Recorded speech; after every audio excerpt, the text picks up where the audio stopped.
Hello hi friends, పండుమిర్చి పలుకులు పచ్చడి చేస్తున్నాం. పండుమిర్చి కడుక్కొని క్లీన్ చేసుకొని ఉంచుకొని పలుకులు ఫ్రై చేసి పొట్టు తీసుకుంచుకొని కొంచెం అల్లం, ఎల్లుల్లిపాయ, జీలకర్ర, చింతపండు, కరివేపాకు చేసి చూపిస్తాం మీకు.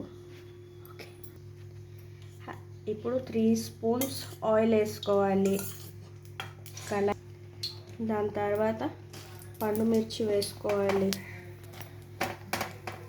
ఇది కొంచెం ఫ్రై అయిన వరకు ఫ్రై చేసుకోవాలి.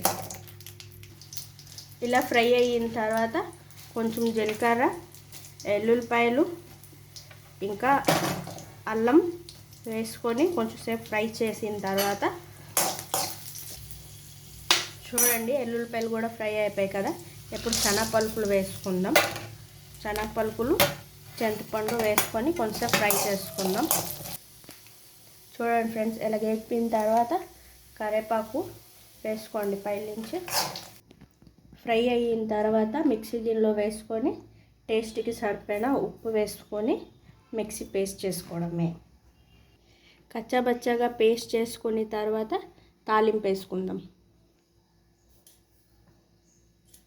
3 స్పూన్ల ఆయిల్ కొంచెం కాగాక జీలకర్ర, ఆవాలు,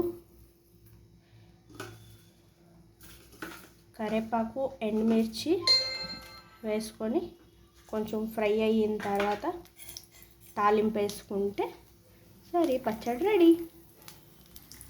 పోపు రెడీ అయిపోయిందండి. పచ్చడిలో కలుపుకుందాం. టేస్టీ ఎంతో టేస్టీగా ఉన్న పచ్చడి రెడీ.